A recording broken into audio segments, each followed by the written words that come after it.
এর মধ্যে যে কম্পিউটার গুলো থাকে তাদের মনে করো নেটওয়ার্ক, যে মনে করো রাউটার, প্রত্যেকের একটা আইপি অ্যাড্রেস থাকে। মনে করো এটার আইপি অ্যাড্রেস হচ্ছে 192, সাধারণত এভাবেই থাকে 192। ইভেন ফোনের তুমি যদি সেটিং ওপেন করো দেখবো ওইখানেও হচ্ছে আইপি অ্যাড্রেসের কথা বলে দিছে।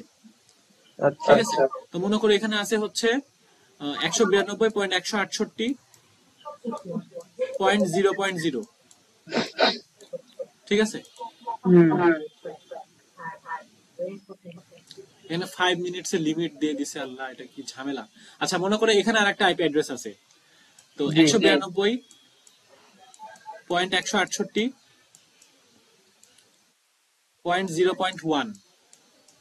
এখন ভিন্ন ভিন্ন যখন আইপি অ্যাড্রেসটা আছে তাহলে এদের মধ্যে তো একটা আমাকে, মানে এদের আইপি অ্যাড্রেস তো আলাদা, কিন্তু আমাকে এখান থেকে এখানে একটা কমিউনিকেশন করে দিতে হবে। তো তখন কি কাজ করে, একটা গেটওয়ে থাকে এদের মাঝখানে, যে গেটওয়েটা কি করে, এখান থেকে কোনো একটা সিগন্যালকে এই পাশে যাওয়ার জন্য একটা পথ তৈরি করে দেয়। ঠিক আছে, আচ্ছা তো এটার কাজই মূলত গেটওয়ে।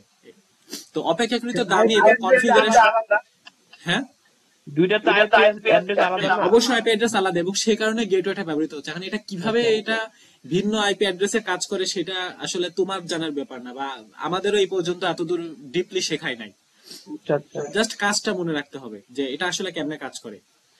বলছে অপেক্ষাকৃত দামি এবং কনফিগারেশন জটিল প্রকৃতির হলেও গেটওয়ে এবং রাউটার ব্যবহার করে ছোট ছোট নেটওয়ার্ককে যুক্ত করে বড় ধরনের নেটওয়ার্ক গড়ে তোলা যায়। এরকম যদি 5টা রাউটারের মধ্যে কানেকশন তৈরি করা যায় তাহলে একটা বড় নেটওয়ার্ক তৈরি করা হয়ে যায় না? হ্যাঁ ঠিক আছে, তো এইভাবে কিন্তু আমাদের মধ্যে কমিউনিকেশনটা হয়। নেটওয়ার্ক গেটওয়ে প্রোটোকলকে গেটওয়েকে প্রোটোকল কনভার্টার বলে, যে এখানে এক রকমের প্রোটোকল, এখানে থেকে আরেক রকমের প্রোটোকল, কিন্তু এই প্রোটোকলে ব্যবহার অনুপযোগী, মানে উপযোগী করে দেয়। দেখো এখানে বলছে গেটওয়েকে, এগুলো সব এমসিকিউ আসার জন্য ইম্পর্টেন্ট, ইভেন রিটেনের জন্য ইম্পর্টেন্ট। বলে দেবো গেটওয়ের কাজের প্রসিডিওর ব্যাখ্যা করো, গেটওয়ে কেন ব্যবহার করা হয়, গেটওয়ে প্রয়োজনীয়তা কি, বা গেটওয়ে না থাকলে কি হতো। আর আরেকটা জিনিস বলি, যে তোমার এখানে মনে করো এখানে বইয়ের থ্রোলি আছে, তোমাকে প্রশ্ন নিজে বানাতে হবে। মানে আমি তোমাকে এরকম বলে দেবো না গেটওয়ে ব্যাখ্যা করো বলে, তুমি এখানে সব ফার্স্ট টু লাস্ট লিখে দিবা। তোমাকে প্রশ্নে কি চাওয়া হয়েছে সেটা দিবে, মানে সেটা বুঝতে হবে। হুম ঠিক আছে, তো মনে করো কি গেটওয়েকে কি বলে, প্রোটোকল কনভার্টার বলে। এখন আমি বলবো কেন, তখন তোমাকে বলতে হবে কি যে এটা ভিন্ন ভিন্ন নেটওয়ার্কে বা রাউটারের মধ্যে একটা সংক্ষিপ্ত কানেক্ট, মানে শর্ট একটা কানেক্টিং ডিভাইস। ঠিক আছে, হ্যাঁ যে এক একটা রাউটারের এক এক রকমের প্রোটোকল থাকে। হ্যাঁ তো তখন কি করবে, একটা প্রোটোকল থেকে অন্য প্রোটোকলে যাতে সিগন্যাল আদান প্রদান করতে পারে, গেটওয়ে এই রাউটারের মধ্যে সেই ব্যবস্থাটা করে দিতে সক্ষম। আচ্ছা ঠিক আছে, আর একটা কথা বলছে কি, এটা ডেটা ফিল্টারিং করতে পারে এবং শুধু টার্গেট আইপি অ্যাড্রেসে সংকেত পাঠায়। এটাকে ডেটা ফিল্টার করে কি করবে, তোমার ডেটার মধ্যে যদি কোনো অ্যাটেনুয়েশন বা নয়েজ থাকে তাহলে সেটা করতে, মানে সিগন্যাল রিমুভ করতে পারবে। জি সেই কারণে মনে করো ওয়াইফাইতে আমাদের ডেটা ট্রান্সমিশনটা এতটা স্মুথ হয়, কারণ রাউটারের মাঝামাঝিতে যতগুলো রাউটার আছে সবার মধ্যে এই গেটওয়েটাকে বসায়।